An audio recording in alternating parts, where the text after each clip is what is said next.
Good evening and welcome to the Educational Services Building. It's Thursday, March 15th, and I am not Mrs. Murphy. Mrs. Murphy is not able to join us this evening as the president of the board, so as the vice president of the board, I'm standing in for her. Mr. Mena, would you please take a roll call? Trustee Cook. Here. Trustee Glebzinski. Here. Trustee Hood. Here. Trustee Mena. Here. Trustee O'Connor. Trustee O'Connor. Here. All right, and then Trustee Murphy and Stevenson is out. Right. So we do have That's a what I was quorum telling in order to conduct our business this evening. Please rise and join me in the pledge. I pledge allegiance to the flag of the United States of America and to the republic for which it stands, one nation, under God, indivisible, with liberty and justice for all. Dr. Matthews, are there any changes or additions to the agenda this evening? There are not. Okay. Then I'll take a motion to approve the agenda as it stands. I move to approve the agenda as it stands. Support? Support. Okay. All in favor, say aye. Aye. Those opposed? Motion carries 5-0. Our next item on the agenda is our student board member report. Thanks for joining us this evening. Please introduce yourself again and then go ahead and give us a report. All right, my name is Arlen Whalen, and on the academic side, parent-teacher conferences are today from 5 to 7:30 p.m. Parents were asked to sign up online ahead of time to reserve their time spot to ensure a smooth transition. The MME will be given on Tuesday, April 10th and Wednesday, April 11th at 7:15 a.m. for all juniors. And the PSAT will be given to all freshmen on Tuesday, April 10th at 7:15 a.m. The Opera Pause public show will take place on Thursday, March 8th at 7 p.m. in the auditorium, and the IB International Talent Show will take place tomorrow night at 7 p.m. in the auditorium as well. We're also in the middle of our Wish Week, as Dr. Matthews can attest to. We've been having a lot of fun fundraisers at lunch and different things in the classroom, and we have our senior staff game tomorrow night as well.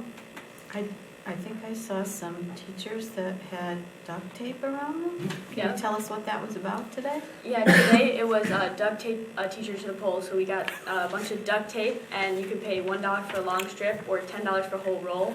And so we got kids who were just going around. Special shout out to Ms. Harbar for really getting a lot of support going for that. Great. Yeah, it looked pretty interesting. Yeah, we got most of the teachers to stay up on that pole. There was a couple slid down, but it was okay. Okay. And then, as always, athletics live streaming can be viewed at noviathletics.tv from the performance gym. Great. Thanks, Arlen. Always exciting things going on, and a spring break is coming up also. If you noticed that? Yeah. All right. Good luck with the rest of your senior year. Thank you. You're welcome. All right, we are to the first and only report to the board, and it is regarding the student growth model. Dr. Matthews? Thank you, Ms. Glebzinski. And this evening we have a report to the board that gives us some insight into the student growth model that the Novi Community School District will be expected to use during the 2018-19 school year. We will give some sense of our model by establishing a little bit of our proficiency and then going into the growth model. And so I will turn to Dr. Weber to introduce the report. Yes, thank you, Dr. Matthews. If I could please have Jeffrey Scott Dinkelman, Director of Student Growth and Accountability. Mr. Dinkelman has produced, in our opinion, a very clear report on some things that can sometimes be unclear. It comes in 3 parts, and Jeff is going to take it away for us right now. And President Glebzinski, or Acting President Glebzinski, I instructed Jeff to look towards you if board members have questions. Okay. And then you'll go ahead and tip him off to that. Okay. All right? Would you prefer, since there's a lot of detail, for us to let you walk through the report and then ask our questions, or what's your preference? I'm happy to answer questions as they come up. I don't want anything to be overlooked. Whatever is easiest for the board. Okay. I'm prepared to do it either way. All right. So board there'll be members? There'll be a chance at the end to ask questions. But if something arises, please feel free to. Yep. If you need clarification, please get my attention, and we'll stop. Thanks. Thank you for having us here, or having us as the Office of Academics here tonight. What I want to go over tonight is just the student growth and educator evaluation pieces. Some of these things I believe you may have seen before. I want to go into maybe a little bit more detail on than what was presented before, but then also go into quite a bit of detail on the PA 173, which is the educator evaluation piece as passed by the state in 2015. So just a quick little overview of what you're going to see tonight. Pieces of the M-STEP talking about that, the PSAT, the SAT, and then talking specifically about teacher evaluation, but also administrator evaluation. So first what I want to do is talk about the student growth, and within that we're going to talk about grades, the M-STEP grades 3 through 8. So throughout this I'll refer to slide numbers, I think in the lower right-hand corner of each of the, except for maybe on the title sheets, but on the graphs there's numbers. So if I say slide 11, I'll just be referring to that. So, because I don't want to go through each slide, slide by slide, and take up a ton of time. I think that you guys have seen some of this before, and also if you have questions, obviously you can feel free to reach out to myself or Dr. Matthews or Dr. Weber. So first we have the M-STEP. What this goes through, this particular slide, shows the grade 3 through 8 combined scores for ELA, math, science, social studies for the last 3 years, and it shows our comparisons from our side as compared to the county, as compared to the state. And as you can see, Novi is doing very well within this graph. And so the next slides 6 through 9 talk specifically about the rankings that Novi has among the other Oakland County school districts. It also shows the 2 prior years as compared to other districts. As you can see that Novi ranks 5th for ELA and then ranks 1st for math, science, and social studies for grades 3 through 8 on the M-STEP. And so those are the next 6, 7, 8, and 9. And I can't claim to have made all these graphs. We have some wonderful people at Oakland Schools who do this for us year after year, so I would like to show my appreciation for the work that they do. But these help show that, we have a lot of good things going on here. For the PSAT 9, PSAT 10, and SAT, 2 years ago the state of Michigan moved away from the ACT and brought on the SAT, and with that brought on the PSAT 9 and the PSAT 10. Many of our students have been taking the PSAT for years in the fall because we have our National Merit Scholarship winners who are qualified through that, the one that we give in November. So this is a different one that's given at the state level because this one's given in May. Our student representative just alluded to that. Coming up here in less than a month, we're going to have our SAT. We're also going to have our PSAT 9 and our PSAT 10. Just as a side note, next year we will be adding a PSAT 8. So we will have a PSAT 8, a PSAT 9, a PSAT 10, and an SAT beginning next spring. And so what that does for us is that the way that it's currently constructed within the state of Michigan, we're one of a few states who has it constructed this way, is that by taking the PSAT and signing up for College Board, coordinates with Khan Academy, and they create a personalized learning piece that's online. And so our students, as they take the different PSATs through the years, they have basically an account that follows them and creates this personalized learning that shows them their relative strengths and relative weaknesses within the alignment of the PSAT through the SAT. And it allows them to get online and work on those different things. And so when you coordinate that with the schooling that they receive from us on a daily basis, this is part of the reason why we have some of the scores that we have. And so we're really, I don't want to say excited, but it is exciting from a data perspective to see the things that our kids are able to come up with. So the next slide kind of goes into that, is that this shows our PSAT 9 and PSAT 10 and SAT scores for English language arts and math over the last 2 years in comparison to the county and the state. Again, as you can see, that Novi is doing pretty well with this. And so this is not, when you look at the ELA for the SAT and the PSAT, what you'll see coming up in a few slides is they change over, and you'll see this phrase, evidence-based reading and writing. So that's the equivalent of English language arts. So slides 12 through 18 show our rankings in comparison to the rest of the county. In any of these slides that you're about to see, the 12 through 18, we rank no lower than 3rd in the county. And so you'll see PSAT 9, PSAT 10, SAT, ELA, and then turn around and do the same thing with math. So you can see that, again, no lower than third.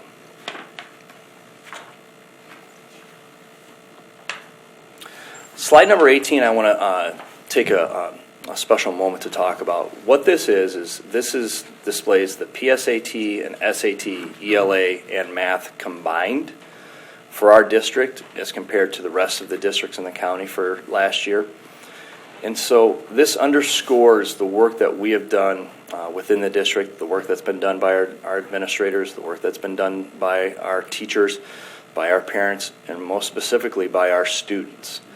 What this is this puts the PSAT and the SAT together, and then they put the math and the ELA together, and we rank highest in the county when you put those two things together. And so when we look at our state testing and we combine it with other results like our NWA, where we consistently score well above the national average in all subjects, we look at our graduation rate, we look at our daily attendance rates, we look at the rate at which our students graduate college in 5 years or less. We have a lot of things to be proud of in the Novi Community School District. And all the indicators that we have, that I have available to me, show that we are moving in the right direction. I'm about to transition over to the educator evaluation piece. Does anyone have any questions about the state data before I move on with that? Again, I think the state data is the part where you guys have seen some of these graphs before, and I'm just going into a little bit more detail. Okay. Great. So let's talk about educator evaluation. And so this is slide 19. As you know, the state of Michigan passed Public Act 173 in 2015 that changed how educators, both teachers and administrators, are evaluated. One of the major changes coming next year is how much of the evaluation must be based upon student growth. So the next part of the presentation will begin to break that piece down.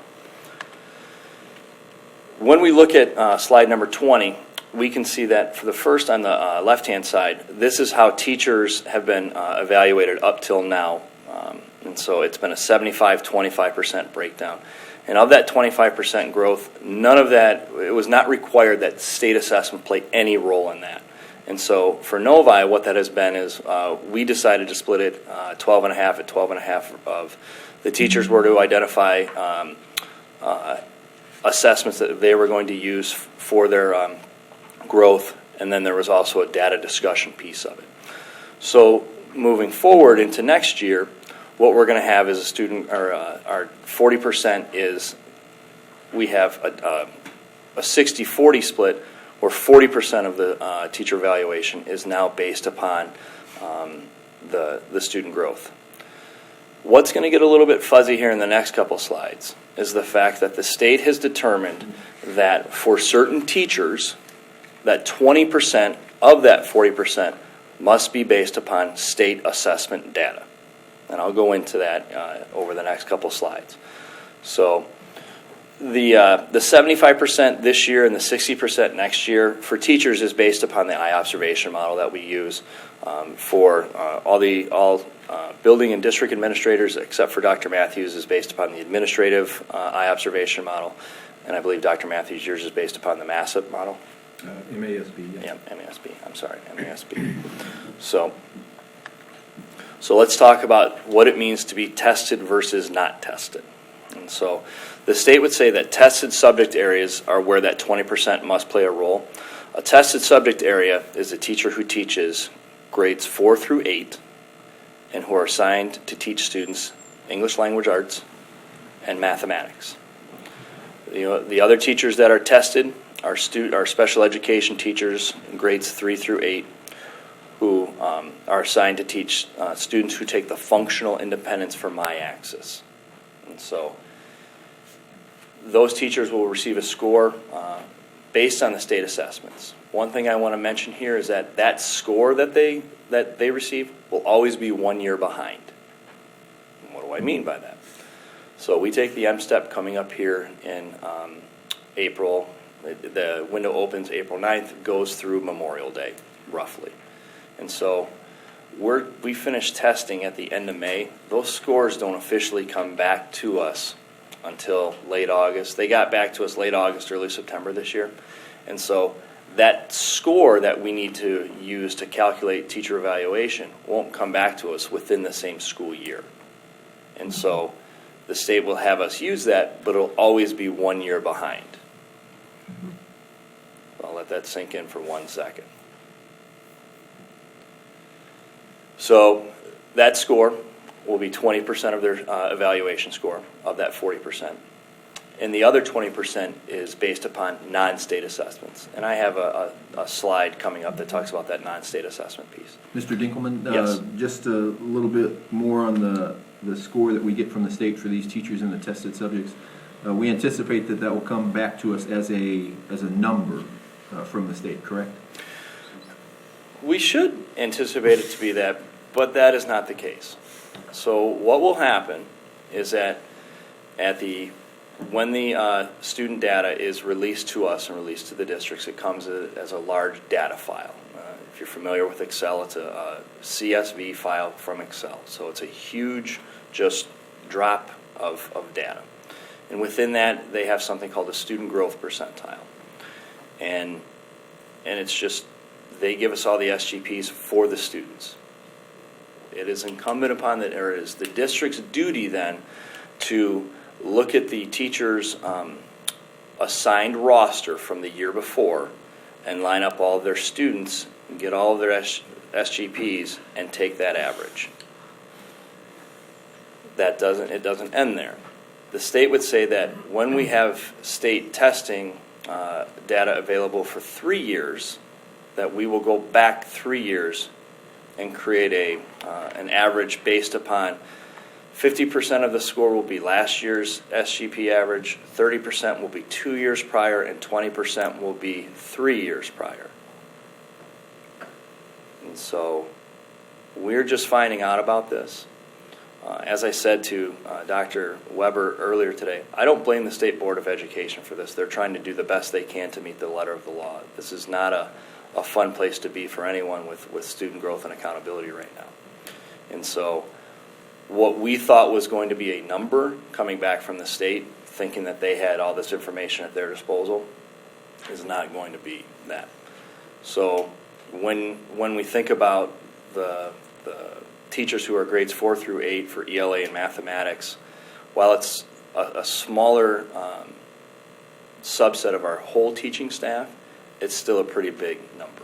And so we're talking about probably 150, 200 teachers that we would have to basically hand calculate these particular numbers for at this point in time. Hoping, there's always hope that something else will come out of this. We have some new data pieces coming from the state, but I've been teaching 20 years now, been part of education 20 years now. It still continues to be, and while it's a good thing, it's a locally designed system that we have in Michigan, and many times that the support that we hope to get from the state and the State Board of Education and the state legislature and the State Department of Ed doesn't always come through. And so we will make the best out of this that we possibly can. And so as we talk about that, the state component is based upon the student growth percentiles, which I'll talk about in 1 second. And so who's not tested? Who's part of the non-tested areas? Everybody else. And all 40% of their data, so that 60-40 split, all 40% of that comes from non-state assessments. And so we have a small subset of our teachers that are going to be required to use 20% of their growth data is going to come from some score that's created by us from the state. And then the other 20% is non-state assessments. And then we have this pretty big group of teachers who it's all 40% is going to come from non-state assessments. So the next slide, yes. Before you go on, Mm-hmm. the portion that's practice, could you just briefly say what's included Sure. in practice? So with our practice piece of it for our teachers, it's the eye observation model. And currently as it's constructed is they have 2 observations, 2 planned observations. And we changed over this year to what's called the focus teacher model with the Marzano eye observation piece. it's much more of a planning conversation with our teachers, that the administrator and the teacher meet beforehand and have a robust planning conversation with a lesson plan that basically displays everything that's going to go on while the class is in session that's going to be observed, and what standards within the eye observation that the teacher is thinking that they're going to meet. With our new focus model, there's 29 standards that a teacher would be expected to meet over the course of the year. This is knocked down from, I think, 68 or 69 that we had under the former model. It is Marzano, or the eye observation learning sciences Marzano team, basically repackaged what they had before and tried to make it more streamlined. Okay. And so within those two observations, they would have the planning conference, the observation, and then a post-conference. And then the administrator would go into our eye observation system, log what they've seen, mark the standards that they saw, and inform the teacher after the first observation, these are the standards that I saw, these are the standards that I still need to see. And in the second observation, please make sure that you plan on around a lesson where I'm going to see these missing pieces. And what it also provides in this new model is that we have almost like a standards-based learning model where, let's say, a teacher gets a lower score in their first time around. When the administrator comes back the second time and they can see that the teacher has made strides in a certain area to improve, they can get an improved score. It's not an averaging of the two scores that they saw. They get the best score. And so. Okay. Thanks. So that's where the 60% comes out of, are those particular Great. pieces. Thank you. Mm-hmm. So when we talk about student growth data, the state of Michigan Department of Ed is going to use something called student growth percentiles, which is a very standard student growth model that's used across the United States. And I have provided a separate handout for the student growth percentiles. It matches the picture that on that. And so what that is, that's just a little handout from the Department of Education. Basically what happens with the student growth percentile is this. Let's say that all of you had taken the third grade ELA last year, and you all scored relatively close to the same number. And so when you sat down to take the fourth grade this year and you got your score, what the state would do would be to reorder the group of you based on who grew the most. And you would get a student growth percentile based upon that. It's not based upon how well you did. It's not always trying to get the smartest or who achieves the highest. It's about how much did you grow from one year to the next, as compared to those other students who started relatively close to you. And so they're going to not just use Novi kids. They use all of our students across the state of Michigan. And so they're going to be looking to see how did our students grow as compared to other students across the state of Michigan that started basically from the same point. And so they get an index number that goes from 0 to 100. And so the higher SGP you get, the more you grew as compared to other students who started at the same point as you did. And so that's basically what the SGP handout describes. So we will get a score for each individual student every year. That is only for the M step. None of this is applied to the PSAT or the SAT because that's owned wholly by a different company. And as of this point, College Board wants nothing to do with SGPs. So we don't know what's going to happen with that, and that's why it kind of sticks at grades 3 through 8. And while I didn't mention this, I hope we don't forget that with the M-STEP, ELA and math are the only two subjects that are given every year. Currently this year, science and social studies will be given in grades 5, 8, and 11, but the only reason that we focus in on the math and ELA is that they're the only ones that are given every year. And so when you take 3 years off in between, even the state is smart enough to see that that's an invalid measure if we try to give an SGP for that piece. So we talked about the non-state growth data.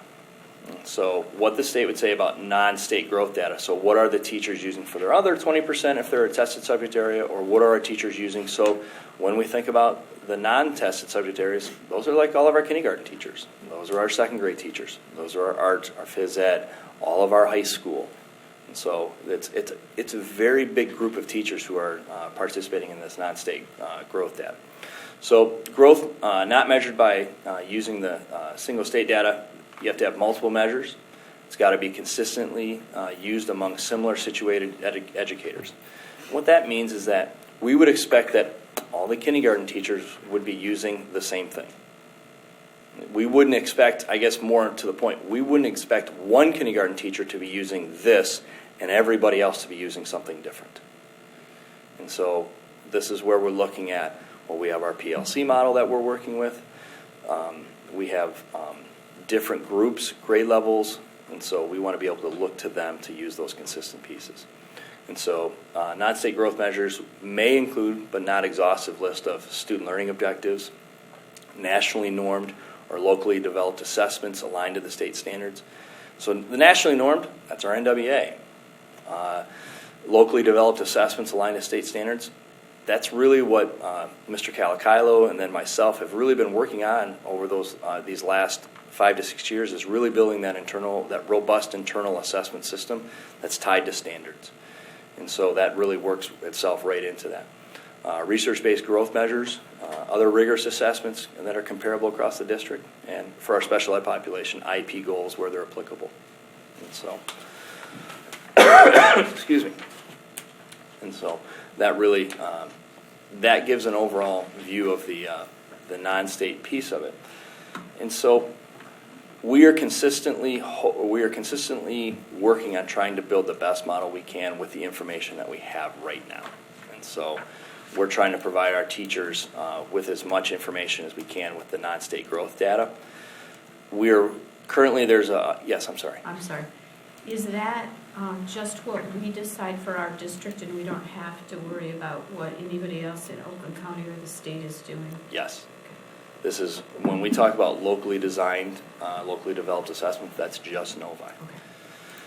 And so how this looks right now for us, and I've got a couple more slides, but I want to talk specifically about the teacher piece of it, is currently there's a committee called the Educator Evaluation Committee that some district level administrators, building administrators, and teachers are trying to work together to build the very best system that we can and how that looks and try to be fair, because we don't necessarily think it should always come down to a singular number. The state says right there that it has to be multiple measures. And at different levels, there's different types of measures. And so we're collaborating with the NEA currently and trying to put forth information to our teachers that provides them with peace of mind to know that we're going to continue to work together the way we have. Many of the scores that I showed at the beginning of this are due to the hard work of our teachers working with the hard-working students we have. And so teacher evaluation, in my estimation, is not a gotcha game. And it has never been one in Novi, and I would continue to think that we're going to work together with the teachers on this. So what about administrators? So administrators up till now have been the same type of thing with 75-25, identify areas of growth, meet with their direct report to talk about the 12.5. You still have the data that you're bringing as well as the conversation. And so it's basically the same as the teachers. So this changes, just like it does with the teachers, to be 60-40, looking at growth. There's a pretty big caveat with this as far as this is where it really begins to deviate from what the teachers are going to be required to do. So building administrators and district administrators, their growth is going to be dependent upon the system in which they oversee. So essentially a building level principal is going to get the aggregate score that is based upon the student data that's used by their teachers in their building. So the examples that I would say are the teacher score gets poured into a building bucket. So you take all the teachers in the building. So you take the tested subject area teachers, you take the non-tested subject area teachers, and each one of those teachers got a score for their student growth. You will dump all those scores into a big building bucket. That building principal will get the aggregate score for the student growth in their building. So when I look at the high school for my wife, Katie, Rob, Nicole, and Charles will all get the same score. Ms. Fenchel and Mr. Bricky will get the same score. So it's that makes it incumbent upon the building administrator to be really working with their teachers on the student growth data piece and focusing on the things that need to be focused on. At the district level, what we'll have to do is that our score is the aggregate score of all the teachers in the district. So the district level administrators will take all the buckets from the buildings, pour them into a bigger bucket, and the aggregate score of that will come out to be my score. It'll come out to be Dr. Matthews' score. It'll come out to be the rest of Cadman's score and everybody else who works as a central office employee.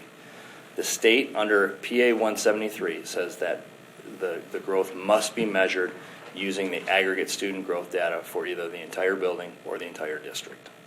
So I think that's important for the board to understand that we don't have flexibility to create our own student growth data for administrators. Administrators will either get their building score, all the teachers in their building, or the district administrators will get all the teachers in the district. Which is something that's really new for us. And I would... You have a question? No, I'm sorry.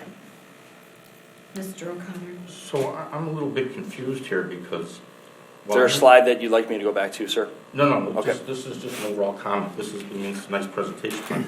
I'm a little confused because, Dr. Matthews, while you say we don't have the flexibility to have a student growth model in terms of building their district administrators, the MASB tool is asking us to have a student growth model to evaluate you. And you know, in Appendix J of that evaluation, it talks about the growth model being a collection of definitions, calculations, and rules that summarize students' performance over 2 or more points of time. So, do we have that information? Do we have those calculations for the students so that if your score ends up the aggregate, that's fine, but we have the flexibility to develop the student growth models for each individual student, right? I would argue, or suggest at least, that the district administrator will whether it's me or Dr. Weber or Mr. Dinkelman, any instructional administrator in the district, their student growth score will be the aggregate of the growth of all the students or all the teachers in the district. Am I saying that right, Mr. Dinkelman? The teachers or the students? Well, it ends up being the students. So an individual so teacher. where's the student growth model? Where are the calculations and the rules to measure student growth from 1 year's growth to another? I'll let Mr. Dinkelman take a shot at that. The first and foremost, the student growth model for our tested teachers will be that student growth percentile. And so those 2 points in time would be the end of 3rd grade, the end of 4th grade, the end of 5th grade, the end of 6th grade, and so on.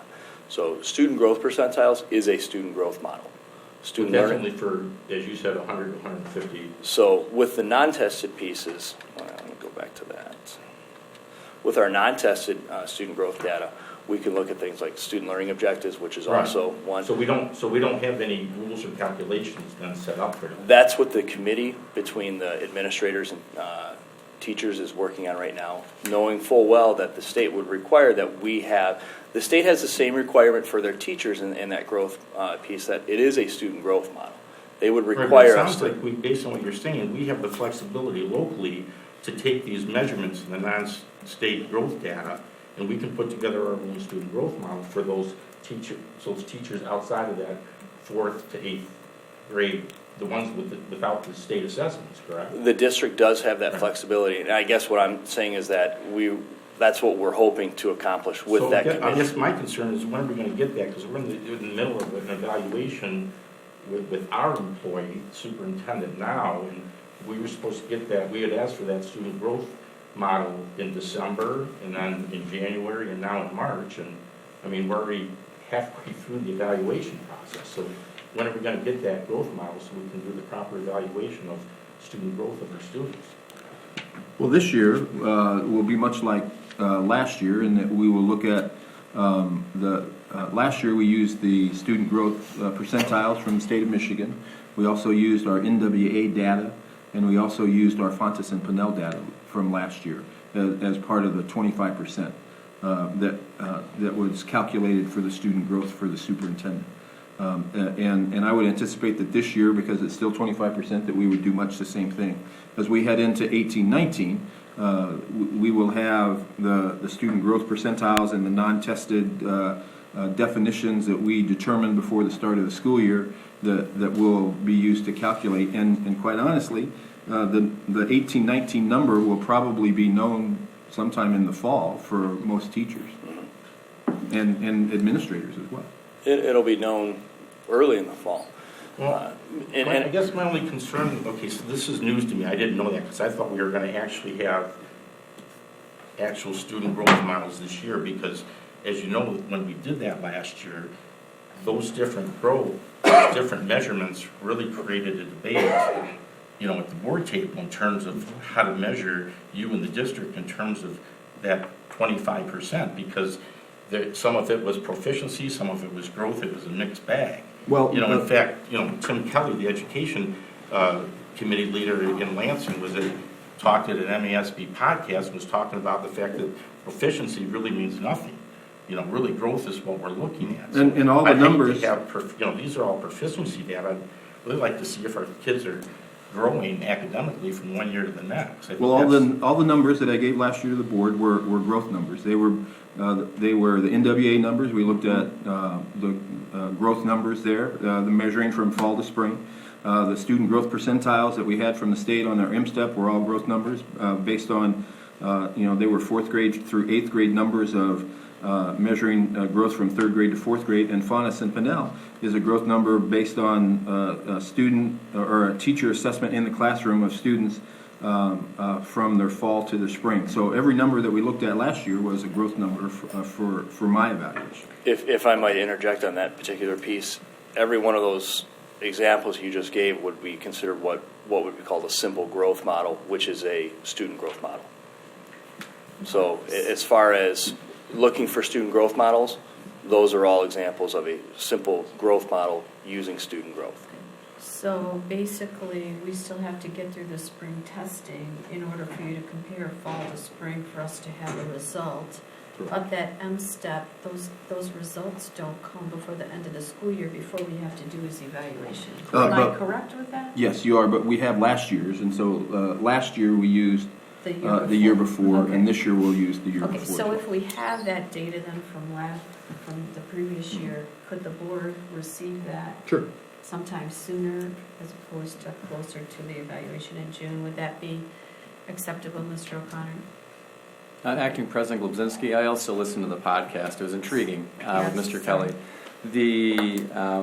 The pieces as well, the metrics that were provided to the board last year, as Dr. Matthews said and Mr. Dinkelman said, are all growth pieces on there.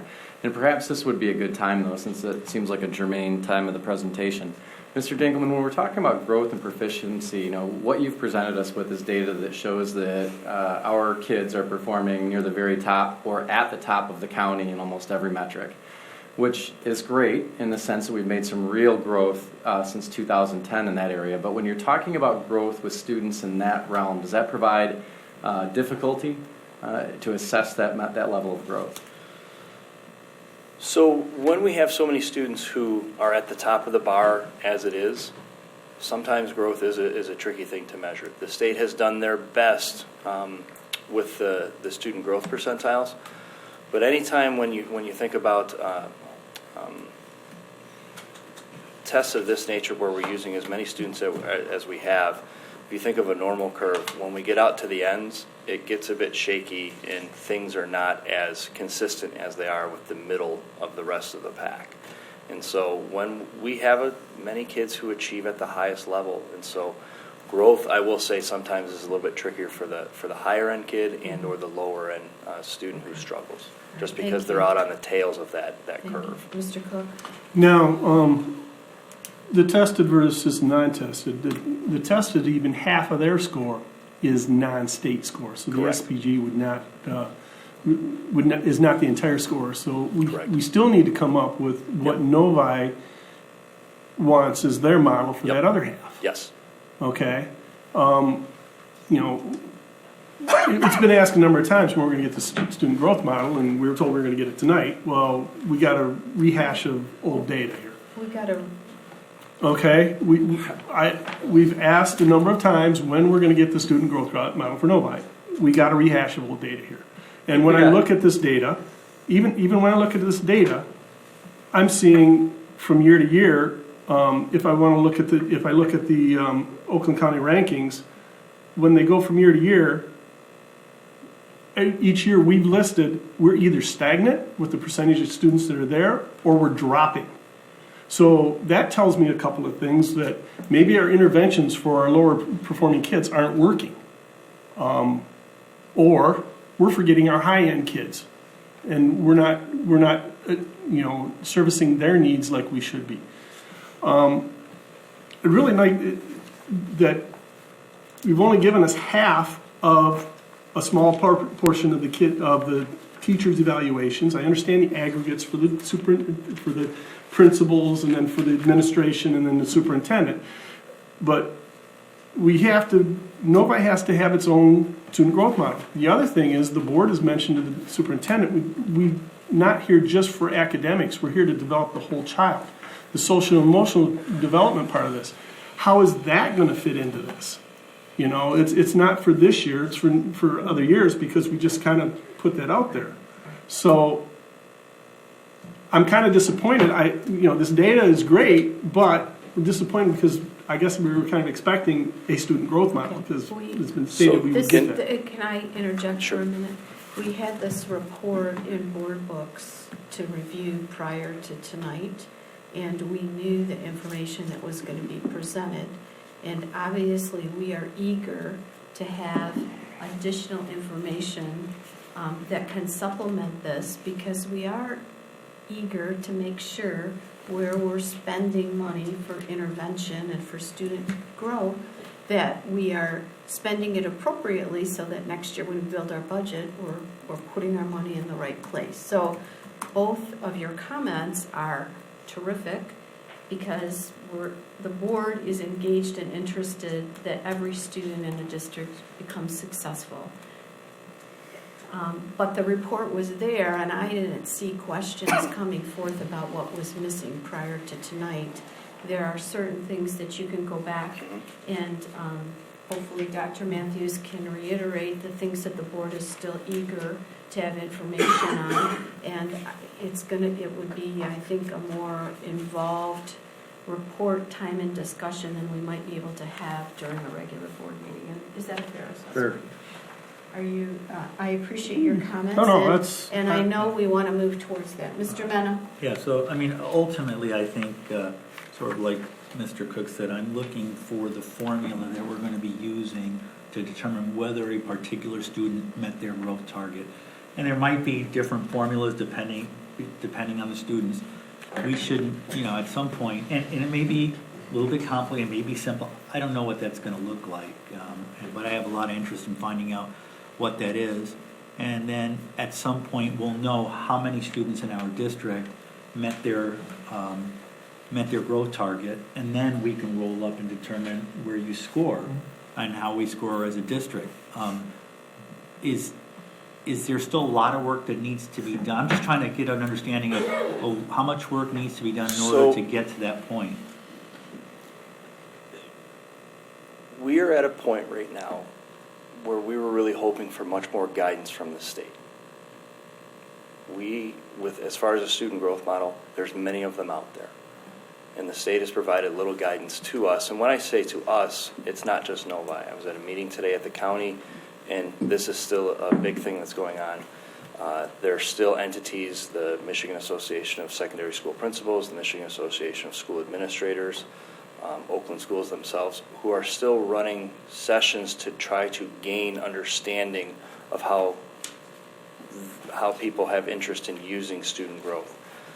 The fact of the matter is, there aren't many, if any, districts out there who have made this decision yet.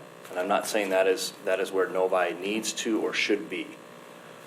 But we are also trying to make a decision that if the state decides to go in a different direction and we've made our line in the sand, we could be really subjecting ourselves to a lot of other battles that we were hoping to get guidance from the state on. We have not received that guidance. So at this point, we will move forward with that group which I don't think we're very far from having a decision made as far as with the teacher and administrator group. We were just hoping to not make a decision and then be told to start over. So, but I don't think we're very far, no. All right, we're going to continue this discussion for 5 more minutes, and then we're going to move on with the agenda. So, Mr. O'Connor, another comment? Mr. Cook, another comment? I think it would be ill-advised to wait for Lansing for guidance. They have no clue what to do in terms of evaluating our local teachers. The fact that they put together this legislation and said 40% of the growth is the teacher's evaluation, 20% is going to be a state assessment that only covers 4 grades. Right. You're not going to get more guidance from the Right. state. I mean, in this slide, you've outlined variables for evaluation, slide 23. Student learning objectives, national norms. We've got NEWA or NWBA. We've invested millions of dollars in a robust student accountability system over the last 5 years. We've got data. I don't understand why we can't create our own local Novi student growth model. If we believe in local control of local districts, let's do it. I wouldn't wait for Lansing. Oh my God, you'll never get guidance. Yeah, I think you are very correct. You know, Thank you for that. And I'd hate for our comment. community to think that, talking about things being stagnant or that we don't have, or what we don't have. What I know is that with our MTSS 504 system, that we are tracking and working with students on a daily basis who need additional help or need opportunities for advancement.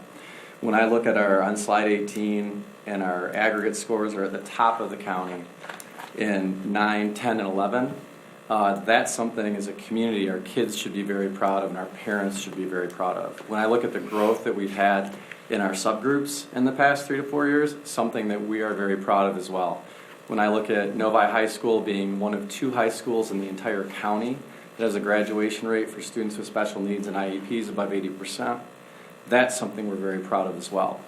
So what I would hate to have happen from any comments is the fact, some belief that we are not attending to these kids or all of our kids and each of our kids in a manner that I would say is generally outstanding. We'll never be happy until everyone is there.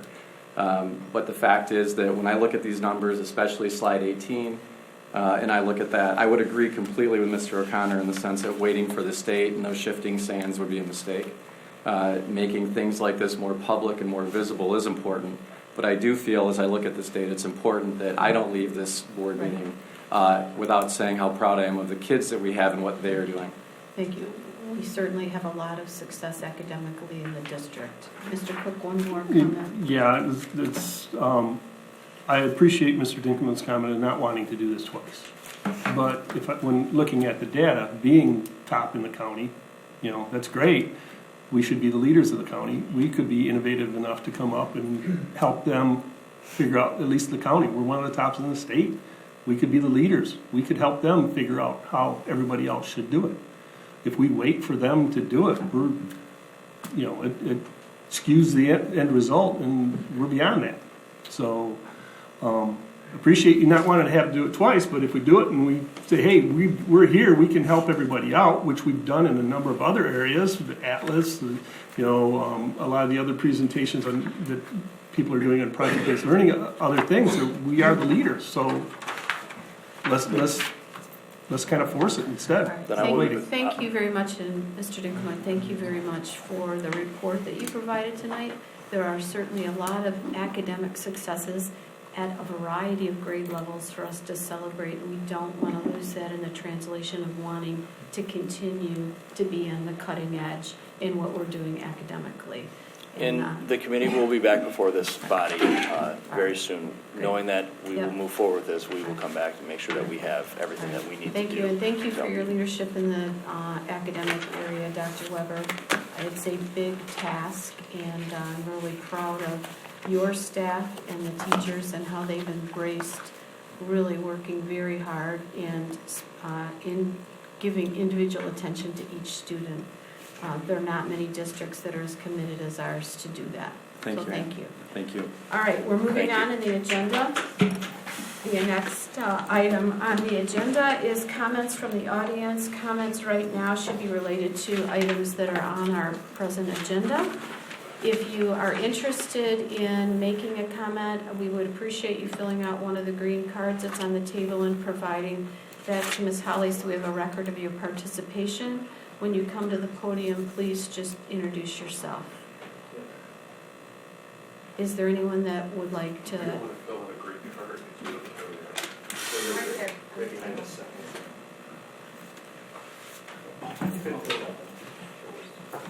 Yeah, go ahead and make the comment, and then before you leave, Mr. Stout, if you'd. Hello, my name's Dave Stout. I'm at 23715 Nyland Drive in Novi.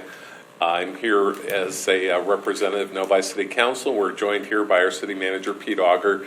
You have an agenda item tonight on the Bosco property, and we just are very encouraged that you've moved to this point in the process, and hope that we can work together very closely with you. I also want to take 1 second to say I really appreciate the work that Trustee Glebzinski's done over the years as a long-term serving city councilman. I know how difficult it is. We really appreciate it. Thank you, ma'am. Thank you very much. Appreciate your comments.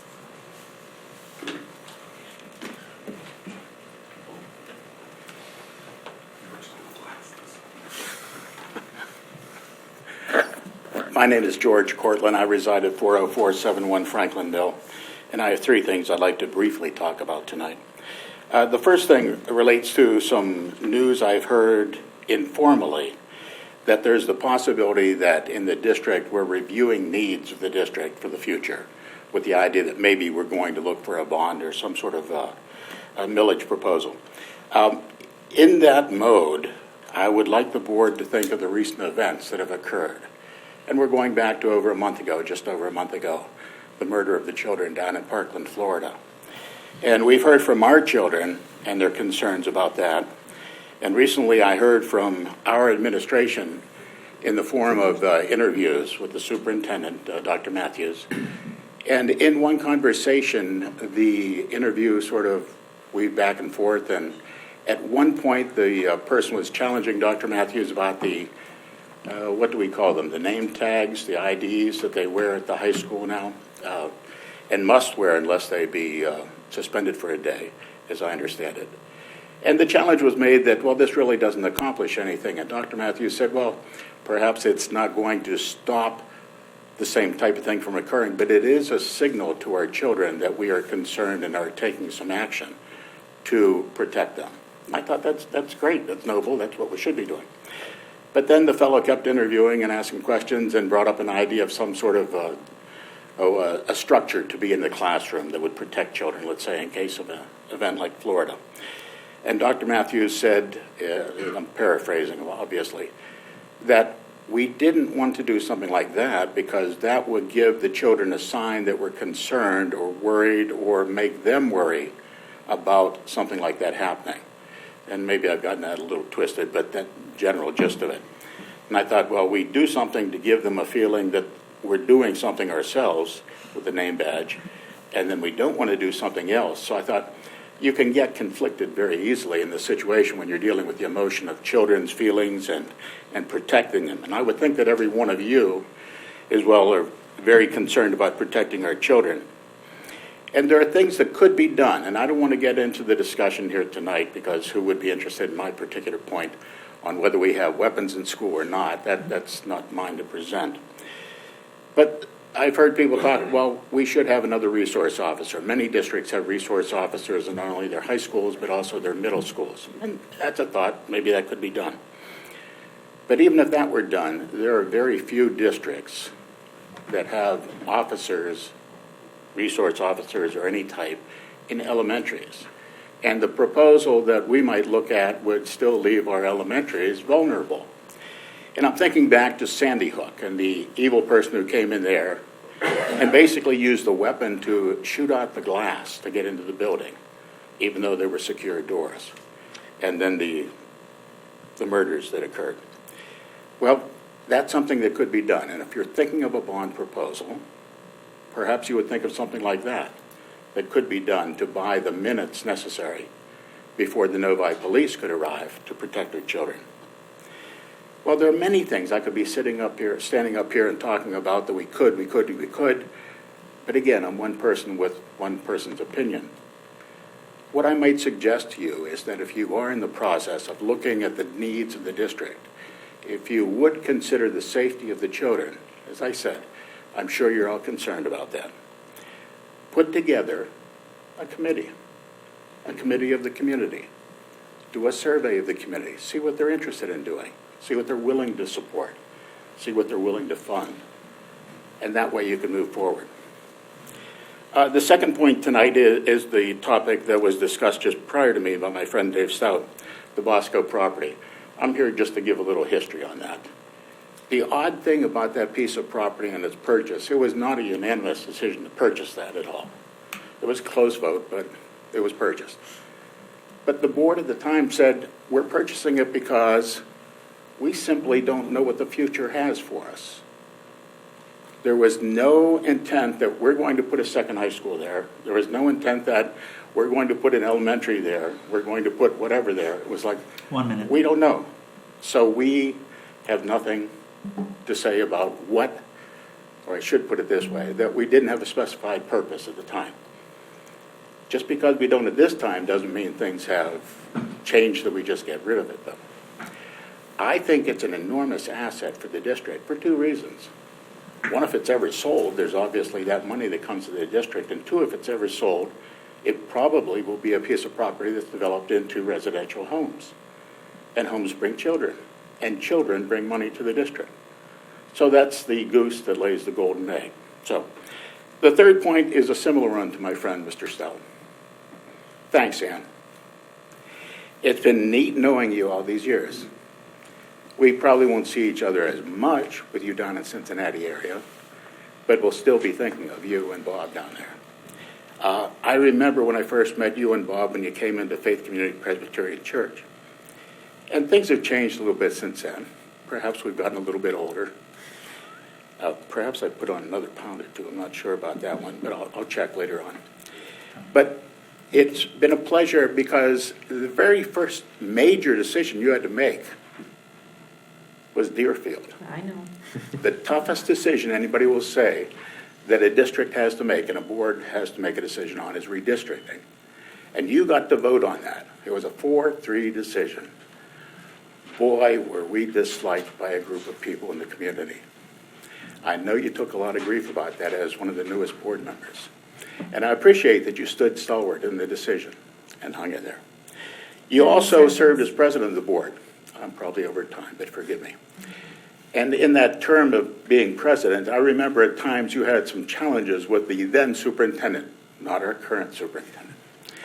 And I remember a notebook that you kept, and that was things he said he'd do and whether he did them or not. That may not be the way you had it titled, but that's the way I pictured it. And you would hold the superintendent's feet to the fire to make sure things were accomplished, and I appreciated that too. Well, thank you for all these years. Thank you for getting to watch your kids. They came through the school district as being an outstanding diver and an outstanding goalkeeper. That was fun. And I'm sure we'll get to keep in touch somehow. But thank you very much. Thank you very much for your comments.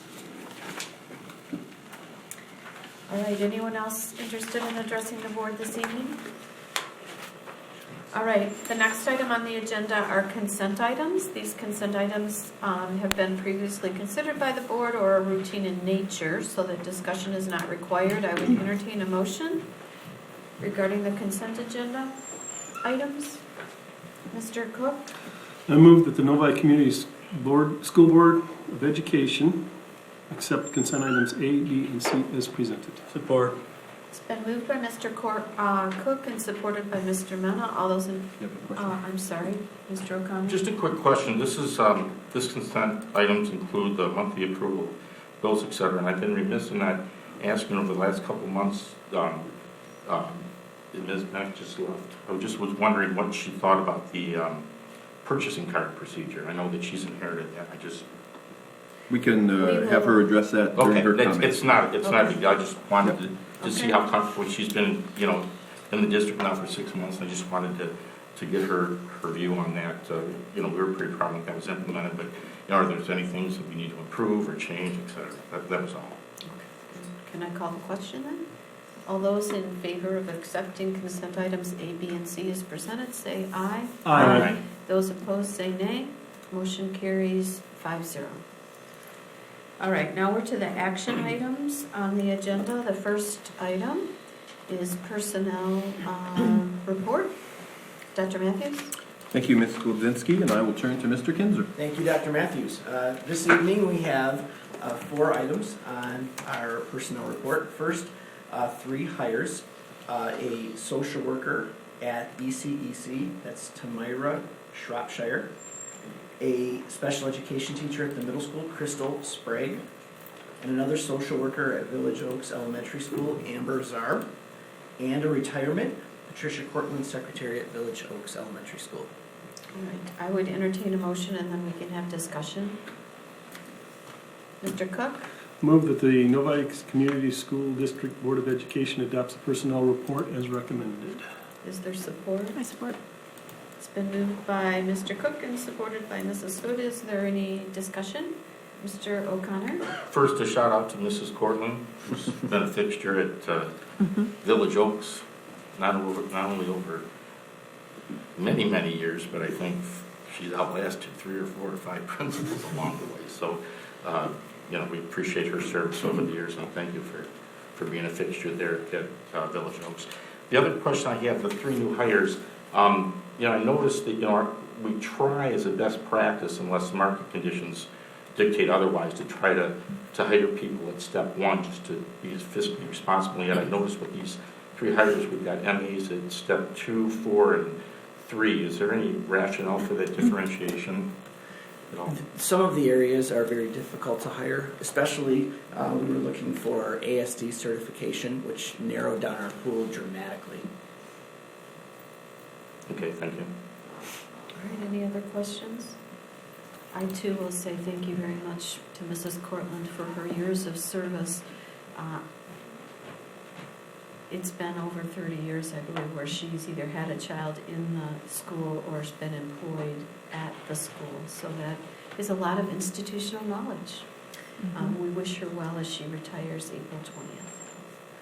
All right, it's been moved by Mr. Cook and supported by Mrs. Hood that we adopt the personnel report recommendations as presented. Those in favor say aye. Aye. Those opposed say nay. Motion carries 5-0. Next item on the agenda is the site improvement program. Dr. Matthews? Thank you, Ms. Skodzinski. And tonight we come to you in a bit of an unusual format. We are both presenting the information and asking you to vote on it the same evening. The reason we do that is because we're trying to get ahead of other districts and or local government agencies that may have similar projects. And we believe our next board meeting is not until April 12th. And so we thought if we waited until April 12th, we may not be able to get out ahead of the curve and lock in contractors for this. And so we, with your permission, have brought this to the board for both information and a vote this evening. And with that, as a little bit of a background, I will turn to Ms. Minnick. Thank you, Dr. Matthews.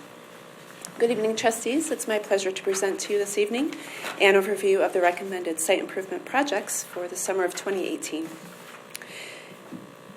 The 2018 Site Improvements Program involves several projects: repaving the high school lot, the staff lot off of Taft Road, which we're calling the Northeast lot, the high school student overflow lot off of 10 Mile, which we're calling the Northwest lot, and the Orchard Hills Southern staff lot. It also includes an allowance for a variety of sidewalk, gutter, and asphalt repairs throughout the district and addresses drainage issues at the middle school bleacher area and here at the ESB. The bid included repaving the high school north visitor parent drop-off loop and the Orchard Hills drainage issues as alternate bids. This program is part of the original list of 2014 bond projects. Paving will commence following the last day of school in June, with completion of all projects by mid-August. Bids for these site improvement projects were opened and publicly read on March 2nd, 2018, and the bids have been analyzed and contractors have been interviewed by Soil and Materials Engineers Incorporated, SME, our civil engineer. All bids recommended for award are the lowest qualified bids, It is recommended that the 2018 Site Improvements Program projects be awarded to Nagel Paving Company of Novi, Michigan, in an amount of $1,269,107.50. This purchase will be funded from the 2014 Bond Capital Projects Fund and the sinking funds. The site improvement bids are presented and recommended to the Board of Education for information at tonight's meeting. We are interested in securing the vendor for these projects ahead of other potential clients. Therefore, given the expansive time until the next board meeting, scheduled for April 12th, as Dr. Matthews mentioned, it is also recommended for action for awarding the bids at tonight's meeting. Kevin Toro, our project engineer with SME, is with us tonight, and he will review the bidding process, the bid tabulation, and the recommended award. Thank you, Kevin. Hi, my name is Keith Toro with SME, and I'm with the Civil Engineering Paving Engineering Design Firm. And we assisted the district with the 2018 and actually several years before as well for the civil projects in the Novi School District. The process of this year's bid was the same as past years. According to Michigan state law, the bids were advertised publicly, and contractors with the minimum required qualifications were allowed to bid on this. As you see, if you have the bid tab in front of you, there were 4 responding bidders. Those bids were opened publicly and read publicly, and the lowest bid was Nagel Paving of Novi, Michigan. And based on that, we had a post-bid interview with the district with Nagel Paving. And the Assured Paving fully understood the scope of the project and the timetable that the district allowed for completion, make sure they didn't miss anything, and they understood the district's expectations. So based on the results of that interview, which were all favorable, SME recommends to the district that Nagel Paving be retained for the 2018 projects in the Novi School District. All right, thank you. Before we go into discussion, I'd like to entertain a motion. Mr. Mena? Yeah, I move that the bid for site improvements be awarded to Nagel Paving Company of Novi, Michigan for a total of $1,269,107 and change, contingent upon successful contract negotiations. Further, that the Assistant Superintendent of Business Operations be authorized to expend the funds from the 2014 Bond Capital Projects Fund and Sinking Fund. Is there support? Support. Okay, it's been moved by Mr. Mena and supported by Mr. Cook. Are there questions or comments regarding this recommendation? Seeing none, I'll call the question. Those in favor of the recommendation to award this bid to Nagel Paving Company signify by saying aye. Aye. Those opposed, nay. Motion carries 5-0. Thank you very much, Mr. Tarl, for joining us this evening and patiently waiting. All right, the third item on our agenda for action are policy updates and revisions. This came before the board at the March 1st meeting, so this is the second opportunity for us to discuss. Before we do so, I'd entertain a motion.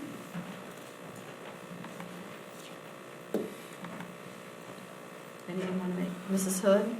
I move that in the best interest of Novi Community School District, the Board of Education adopt the Neola policies as presented. Is there support? Support. Okay, there were 2 policies, Dr. Matthews. Do you want Policy 2461, recording of district meetings involving students and parents. This policy provides the structure to districts for the recording of meetings involving students and their parents. And we've expanded what the Neola policy originally identified so that other additional meetings can be recorded. And we're aware that we're also going to interact with parents and make sure that if they want it recorded, don't have a recording device, that we would record that for them. And the second one is 5330.02, which is Opioid and Antagonist. And this is a policy that would train district personnel to administer opioid antagonists as allowed under the newly enacted MCL 380.1179B. And we needed a policy if we were going to follow that law. And so these were, as Ms. Klobzinski mentioned, presented at the March 1st meeting, and tonight we would ask you to approve those. All right, any discussion? Mr. Cook? So 2461, if the parents don't have the recording means in the district, that will be listed out in the procedures? Yes. Okay. Mr. O'Connor? The opioid policy has a lot of blanks in it, so I'm a little confused. Are those blanks going to be filled in? It talks about who the responsibility of the person and who to notify, et cetera. And We're I'm confused by that. working those in the guidelines, so those, each individual building, it may be a little different based on the administrator. For example, the high school has 4 administrators, and elementary school has 1 administrator. And so we're going to make sure those details are in the guidelines. So the blanks are then based on each specific building responsibility. Okay, thank you. Okay, I understand. Thank you. Anyone else? All right, I'll call the question. It's been moved by Mrs. Hood, supported by Mr. Mena, that in the best interest of the community school district, the Board of Education adopt the Neola policies as presented. Those in favor say aye. Aye. Those opposed say nay. Motion carries 5-0. All right, we are moving on to information and discussion, and we are going to take a 5-minute break, and then there's one item to discuss, the Bosco property. We'll come back and do that.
All right, we are to the information and discussion portion of the meeting, and there is one item on the agenda, that is the Bosco property. And I will turn it over to Dr. Matthews to begin the discussion. Thank you, Ms. Globzinski. As you know, we've been having discussions with the city of Novi about the property at 11 Mile and Beck, commonly known as the Bosco property, which the district purchased many years ago. The city is interested in expanding some fields, and so they approached us with the desire to use the Bosco property because there's not a lot of vacant, unused land in the city.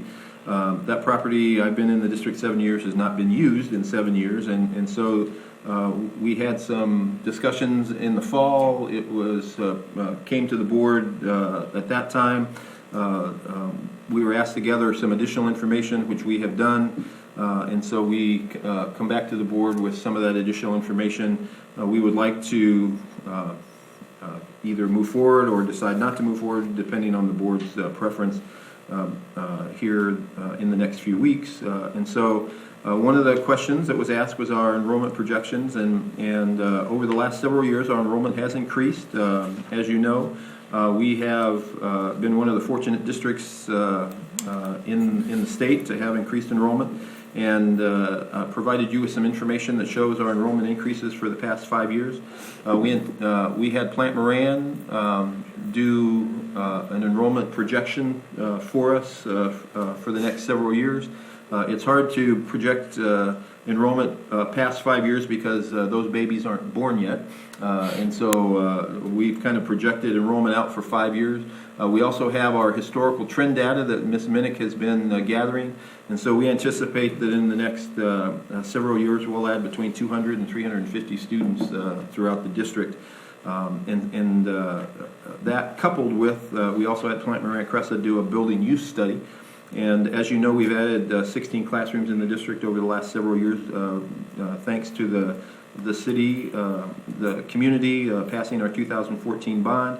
We've added 4 classrooms at Deerfield, 6 at Parkview, 4 at Meadows, and 2 at Village Oaks. And while our building use and facility use study is not complete, the preliminary data indicates to us that our building use is between 80 and 89% across the district. And so we believe that we have some excess capacity for the increased enrollment that we anticipate that is coming our way. There was also a question about the value of the asset. The Bosco property was purchased at a high price several years ago. I believe it was over $8 million. We had an appraisal done of the property. The appraisal, as it is currently zoned, it's identified as an appraised value of about $2 million. If the zoning were changed to be able to put more housing on the property, the appraisal would go to $5.6 million. It's important to note that because the property was purchased with bond money, that if we sold the property, that money would come back to pay the bond and would not come into the general operating fund for the district. We also have no immediate plans to use the property based on our enrollment projections, based on our building use. And so the question becomes, should we continue to let the land lie fallow, if you will, or could we put it to use with the city? We are not proposing that we sell the property to the city at this point. We're not proposing that we give the city carte blanche as well with the property. What we're proposing is that we enter into a lease agreement with the city that would identify the purpose of the property. It would limit potentially some of the use of the property for not to be used for other educational institutions, for example, for their fields, those kinds of things. We would try to make sure the lease were favorable to the district as far as if we were needing additional fields for our own use within our programs. But some of the issues, the concerns are, can the district have some priority in the use of the fields? How quickly could the district reclaim the land if indeed it looked like we needed to use the land for building? Would residents react negatively if the district reclaimed the land for a school purpose after it had been used as a sports field? And one other has come to my attention. The question was, do the neighbors around there have a strong opinion of whether or not they should have fields there or not? And I don't know if the city's done any work with that or not, but that was brought to my attention as well. So tonight, I would like to get a sense of the board. We have in the fall, we worked with our attorney to develop, along with the city proposed a lease. We shared that with our attorney. We have some potential changes to the lease, but we haven't really moved forward with those with the city, waiting to get a kind of a final determination from the board as to whether or not you want to move forward with this. I understand that there are some citizens in the community who believe that's a district asset and that the district should hold on to that asset and not allow it to be used in other ways. In my opinion, it is a district asset. At this point, I don't see the need for the district to use it because of our enrollment and because of our building use. And so my own recommendation to the board would be that you would consider moving forward with agreeing to entertain a lease with the city for that property so that it could be turned into some fields. One suggestion that has come we would put up a sign there that would say that this is a joint project between the Novi Community School District and the city of Novi, so that everybody would still understand that it's Novi School District property. But my recommendation would be that you would give permission for us to move forward with that potential lease agreement that we would then share with the board and that we would bring back to the board for approval either at our April 12th or April 19th meeting. So that kind of lays out the framework, and so I await some board direction. Anyone want to open up the discussion? Mr. Cook? Couple of questions. The growth projection, what's our confidence interval on that? I know you can only go 5 years because the kids haven't been born. And the other thing is the capacity at 89%. Is that based off of the target class sizes, or is that contractual class sizes? I'll answer the first question first, and our confidence in our projections. Over the last several years, we've been conservative in our approach, and so we, as you can see, it's kind of fluctuated from a low of 25 to a high of 96. We feel fairly confident. Our confidence is high that over the next several years we'll have between 200 and 350 based on all the historical data we have, based on Plant Moran Cress's estimate of the enrollment projections based on their review of current and potential housing stock within the city of Novi. And so I would say our confidence is high that we would not exceed the top end of that 350. What we found is that over the last couple of years that our enrollment has been increasing at kind of the middle to upper grades as opposed to the younger grades, just based on the housing stock that we have available in the city. And so whether or not that continues, we don't know, but we feel fairly confident or at least have a high degree of confidence that our enrollment projections are in line for the next at least 3 to 5 years. The second part of your question is that we understand that the board has some class size targets that they would like to meet, and our capacity is really built upon maintaining those class size projections. One of the factors that the board could consider is that if things became tighter, we could increase class sizes, but I know the board doesn't want to do that. And so our facility use is really, estimates are based on those class size projections that we currently have. Mr. Mena? Yeah, Dr. Matthews, taxpayers in this community invested in that property about 17 years ago, and yet that property is sat dormant all of that time. I look at that as really a lot of wasted opportunity cost. Taxpayers in this city have been very generous to the school district. They've supported every one of our bonds, every one of our millages, and I think it's time we let them use that property. Any agreement that I've seen and that I've heard of between the district and the city does not preclude us from using that property later if we ever do have a need to put a building on it. So I would fully support working with the city to allow residents and their children to use that property as needed for recreational purposes. Thank you. Mrs. Hood? I agree with Mr. Mena on that, and I would also really request some limitations. I like the idea of the sign, the dual project, or however you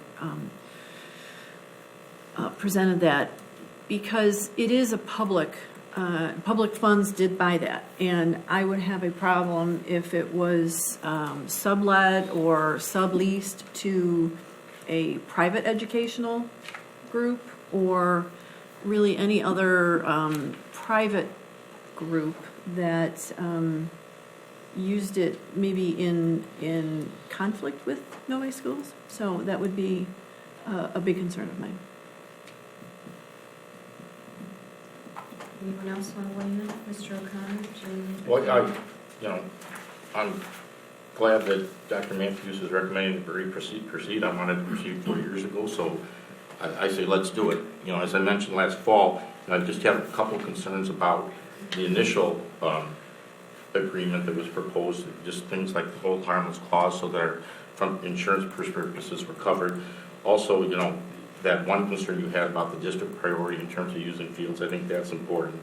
Also, I do think in terms of the agreement, that whole dispute resolution panel, I think that needs to be fleshed out a little more so that we can make sure that there's fair representation in case there is a dispute on what may come up. But, let's go. Let's do it. Let's get rolling. Do you want to make any comments, Mr. Hood? No, you answered my questions, and then from what I see and the agreements we've had, I am willing to go forward with this. If there isn't the case we need it, and those growth protections ended up us requiring for something, there was also provisions for that in there. So Okay. I don't see why we shouldn't proceed. All right. I'm going to weigh in even though I won't be around when we vote in a month. But I am in support of a lease situation. I certainly would not support selling something that's under what we invested in. And I agree with Mr. Mena that it would be a great opportunity to use it for activities that the community can benefit from. I did send Dr. Matthews a sign today from near where my family lives in Maryland. It's posted, it says school site for future growth, property of Board of Education, and then it has the name of the district. And I think that as people get used to using that property, I think it's important when they drive in that they recognize the fact that there's a partnership going on and that it does have potential for our future growth. And as long as that's visible to the community and the terms of the lease can be worked out to answer our questions and lawyers believe that we're protecting our asset, then I think it's a sound project to partner with the city. Mr. Mann? Yeah, if I can add also, and a lot of people don't realize this. Currently, I think it's our girls softball field and our 2 practice fields back on the south side of the property is sitting on city-owned property. We've had an agreement with the city to use that property now for God knows how many years at maybe $1 a year. I don't know what we're actually paying them. So they've certainly over the years worked in good faith with the school district. I don't have a problem if we want to add a sign on there. I didn't see the city adding a sign on the property saying that they could potentially take it back for needs, but they're not in the same situation as we are, so I hope they understand. But yeah, I like the idea of the partnership, and let's move forward. Okay. I think you have pretty good I have feedback to heard put good that back feedback. on the agenda and do the final consultation with our legal counsel. Oh, I'm sorry, Mr. O'Connor? So if we proceed with an agreement, we'll have fields this summer for people in the community? Can you speak? Yes. He was asked a question. Am I allowed to speak, or am I You were asked a question am I by the illegal? board, so you can address the board, but Pete- Mr. Mena will be timing you. Pete Auger, for those that don't know, city manager of Novi. With hearing what I've heard tonight from the board and the direction, and I know we're close on the legal language, I will probably start staff tomorrow working on how the irrigation going in the field layout, and working up a bid, so when you do pass it, I can go to city council and we have funding set to move forward. To plant fields, you have to plant them and let them grow at least a year before we get on, so that's why we would want to get on it right away this spring to get hopefully a good growing season in, so the following year you can go out there and play. So we're not getting turf on all those fields? Fancy turf? Just thought I'd check. I'm kidding. No, and the lease for the other fields that Mr. Mena was talking about was a 99-year lease for $1 a year, and I think you guys are behind on payment. I'll give you a school lunch if you'd like. Thank you. All right. So we will move forward with that. We'll move forward with that. Okay, well, the next item on the agenda is comments from the audience. I don't see any new visitors to the meeting, but is there anybody that would like to address the board again? Mr. Stout, you may come up. Make sure that you have filled out that card. I have a green card. Okay. Dave Stout, 23715 Island. I've been on council for 11 years, and I was part of the Signature Park initiative. So this has not been a situation where we haven't worked with the school district in the past. And speaking on behalf of my colleagues on city council, we understand all the concerns that you have. We have similar situations, but we are committed to providing the very best athletic fields for our children in this community. And I know the way you guys feel about children and educating them. This is something that if you saw the problems that we had with finding fields and having facilities for the children to participate, you'd understand this is a big deal to us.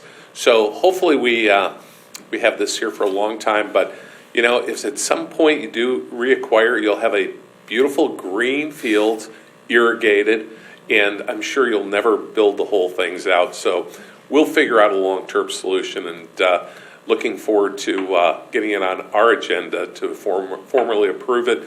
And as the city manager said, we've had the money set aside for a while, so we're ready to go. Thank you. All right, thank you for your comments. Not seeing no one else approach the podium, we're going to move on to the superintendent's report. Thank you, Ms. Goludzinski. Our Nova High School basketball team won their first ever regional championship last night with a win over previously undefeated and #1 ranked Ann Arbor Skyline. With that win, Novi now moves to the quarterfinals and will play on Tuesday, March 20th at 7 p.m. in Callahan Hall on the University of Detroit Mercy campus. So we would encourage everyone to attend and root on the Wildcats so that they can end up at Breslin and win us a state championship. This week, Novi students from Novi High School, Novi Middle School, and Novi Middle 6th grade participated in the National School Walkout Day. Because we are aware of the intent of some of our students to participate in this planned protest, the district identified what was acceptable to us so that the learning environment would not be significantly disrupted, and overall the day went very well. Students' constitutional rights do not end when they walk through the school door, the famous Tinker versus Des Moines School District case stated many years ago. The school district can prevent activities that substantially disrupt the school day, but working with the students, we believed we were able to find a way to help them use their voice while also protecting the school day. And I know that learning did occur yesterday surrounding those planned walkouts. And it's important to note that our students, instead of walking out, chose to speak out, and they gathered to listen to each other about what was important to them. And finally, I would like to extend well wishes to Ms. Goludzinski. She was on the board that hired me as the superintendent of this district, and I will always give thanks for that decision. And Ms. Goludzinski is a powerful advocate for the Novi Community School District, a steady voice in an educational landscape that is filled with noise, and a reliable thought partner for the district. You will be missed, and I wish you well in your new endeavors and in your new home. Thank you very much. All right. Committee reports, Finance Committee didn't meet, Policy Committee, any report? We don't have a report. Sorry, Willie, no report. Okay, then we're on to board communication. Administrator. Oh, I apologize, Cabinet. I skipped right over you. All right. Who would like to start with administrative reports? I'll go first. I have just one item this evening. Okay. I am pleased to report that we recently received word that Novi Schools has been awarded 18 drinking water stations by Oakland County as part of Oakland County's School Drinking Water Station Program. Our maintenance department applied for this funding back in December, and this generous award is made possible by Oakland County's commitment to promoting public health by increasing access to water for elementary school-age students in Oakland County. The goal of the School Drinking Water Station Program is to encourage elementary students to develop positive, healthy drinking water habits while educating young people on eco-friendly methods to reducing environmental waste and reusing water containers. The 18 stations are combination drinking fountain and water bottle filling stations similar to the one we have in the hall, and will be provided free of charge to the district. The only cost to the district is the cost of installation and occasionally routinely changing out the water filters. They will be delivered and installed in late spring across all of our elementary schools, including Novi Meadows. So we thank Oakland County for this generous opportunity. Great, thank you. Mr. Kinzer? Yes? Just wanted, if I could just follow up on that question Sure. earlier. You know, we routinely approve bills through the consent agenda, and I'm just wondering, we also approve those purchases from the purchase card. You're new here, how's that system working? Do you like it, do you not like it, or do we need any improvements? Is it okay? Yes, so we participate with the J.P. Morgan Chase Purchasing Card Program, which is endorsed by the Michigan School Business Officials as a program that several districts across the state currently use. And I'm familiar with it. We used it in several of my former districts. The program is simple to use for cardholders. It's easy to use administratively.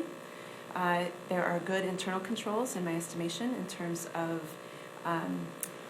card access, card management by administration. If there is any abuse or intentional things like that, it's easy to shut that card right off.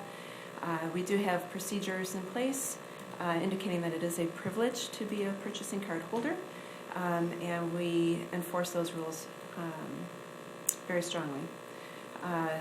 So there are some internal accounting procedures that I'm reviewing to be sure that we are efficient and that we are having checks and balances within the system, so we are reviewing some of that.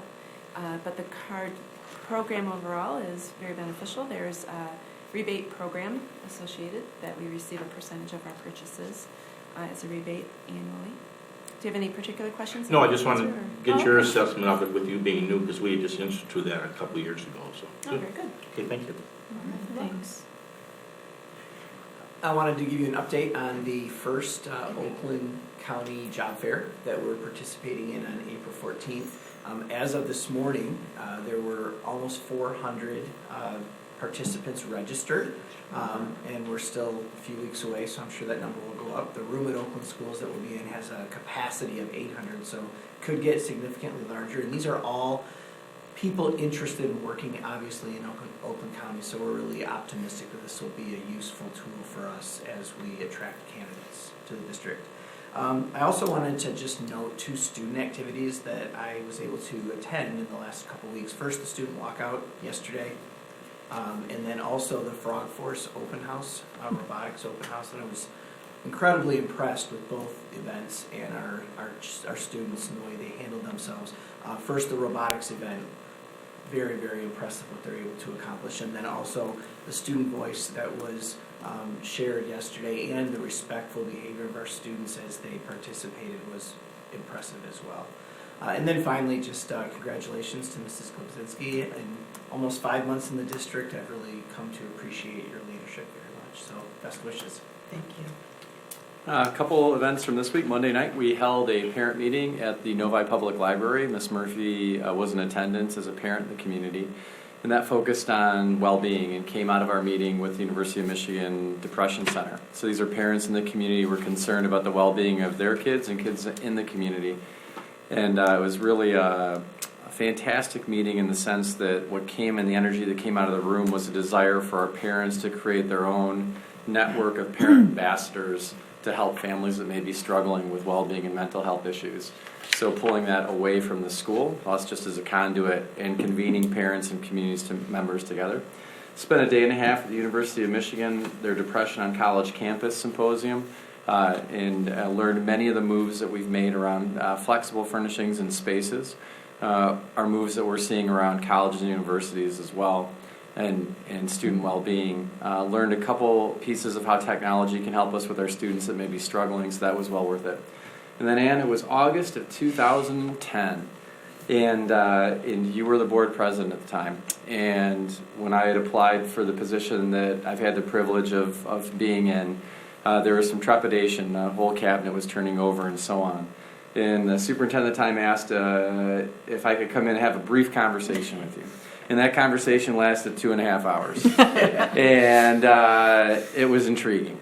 And I want to say that while we may differ on a few things, the thing that I have always valued about working with you is that you've always been eminently respectful in our public discourse.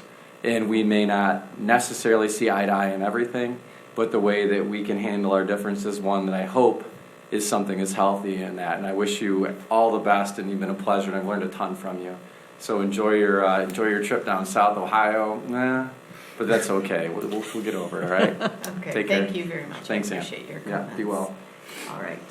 We are now to board. I did pretty well. I got through almost the whole agenda without skipping something until the end. Board communication. Is there anybody that would like to share anything with the board? Mr. O'Connor? So, Mrs. Kobzinski, I remember your leadership skills as a board president during very financially stressful times. It was during the end of the lost decade in 2008, 2009, and that was my first 2 years on the board. Clearly, it wasn't anything like the Deerfield experience, but I remember meetings in the old ITC forum at the high school.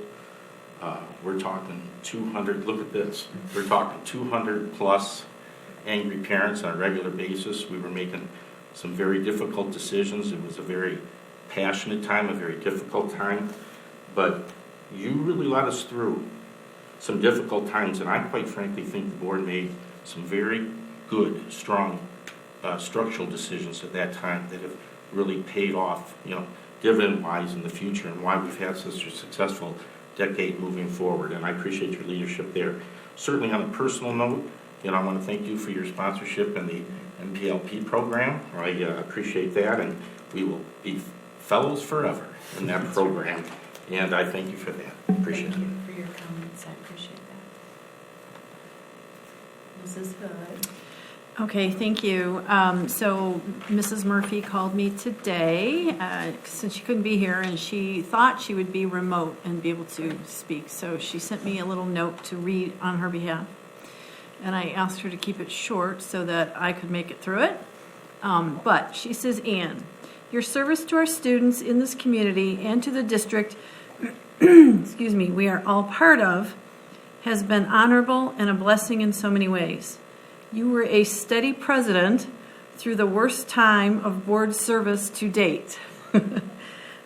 Your steady, calm, and deliberative nature, along with your rubric making, will be missed on this board. You have served well, stayed focused on our students, and set an example of leadership that has both challenged and inspired. I will miss seeing you on Thursdays at this table, but I am very thankful for the time I was given to serve alongside you.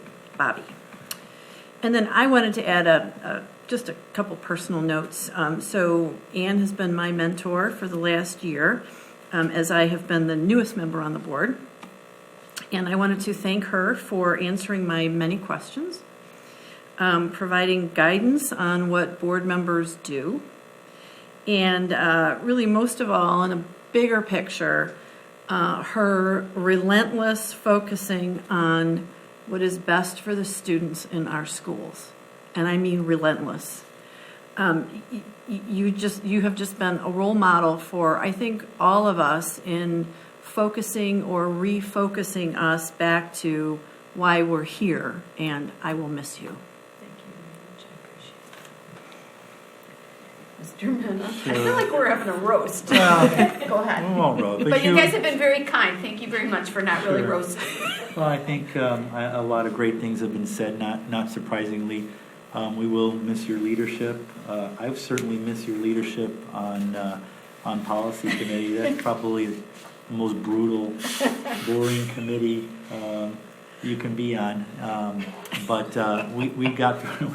I mean, I find it fascinating because I used to write operating procedures for a bank that are pretty dry. which explains why we were able to get through a lot of our work pretty quickly. But you'll be missed. I really appreciated serving with you the past 4 years. And I really wish you the best of luck. Thank you. Thanks. I'll make it quick. You know,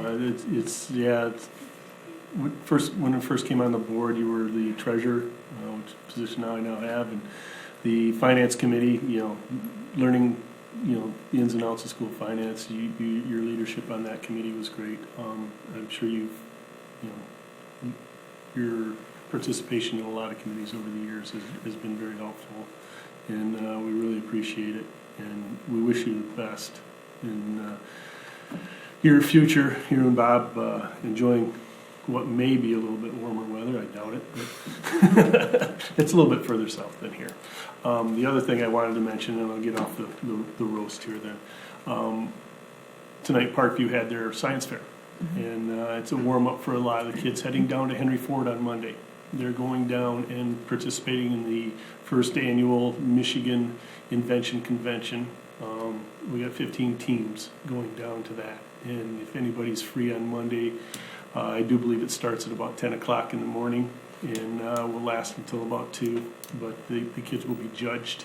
Winners from there will go to the national convention. So it's a great opportunity for those kids, and some of the ideas and some of the learning that they did in researching and planning, it really shows in their projects. So, once again, if you can make it down there, it'd be a great time. So, Great. Before you begin, the district has purchased you a going away gift, and so we will miss you. And we know you're packing, so we didn't want to get something big, Great. but we are providing you with a memento for your service on the board. We'll still be able to stay within our 10% fund balance. We will be. Okay. We will. Shall I open it or should I just say thank you? You could open it. I think it would be appropriate. Okay.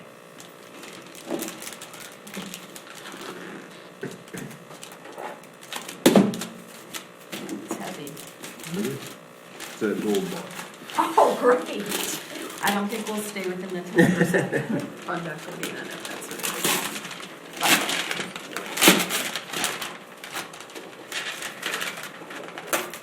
Oh, wow. This is beautiful. It's a clock, and it says once a wildcat, always a wildcat. That's my name. Cute. It's beautiful. Thank you very much. That's lovely. And we have lots of places to display something like this. We are not downsizing like most normal people do when they move into retirement. I do have some comments that I'd like to share, and since the Michigan basketball game isn't due to kick off for another hour, I'm sure that you guys will indulge me for just a few minutes as I share a reflection. 35 years ago, my husband Bob and I chose Novi to be our home. We've observed the city grow up around us and watched our children grow up and leave Novi to pursue their professional dreams. Novi was a great place to raise our family from preschool to graduation, both of our children. We're blessed with a challenging learning environment, superb teachers, and excellent non-academic activities.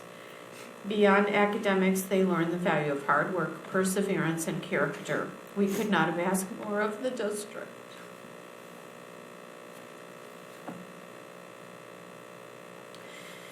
After volunteering in the schools for many years, about 13 years ago, I took the leap of faith to run for the school board. Maybe you should read mine too. All right, get and composure. I want to thank the citizens of Novi for their vote of confidence to elect me to the school board 3 times. Over those 12-plus years, the district has faced a variety of challenges and had many things to celebrate. I am proud to say, in both good times and bad, kids were the top priority in decision-making. It has been an honor to be a part of this excellent school district. However, it is time now to close our Novi chapter and open a new chapter in Maineville, Ohio. I wish the staff, administration, and board well as they go forward. My biggest wish is that our district team would always put kids first in every decision, activity, and event. There is no I in team. Individual agendas are self-serving and break apart teams. Instead, may the community, district, and the city focus on being the best place for families to raise their kids, for businesses to grow and prosper, and for individuals to find a warm welcome as they make Novi their hometown. It's a great day to be a Wildcat. Go Green. Thank you very much. Is there a motion to adjourn? So moved. Moved by Mr. Mena. Support? Support by Mrs. Hood. Those in favor say aye. Aye. Those opposed? Motion carries 5-0. Good evening.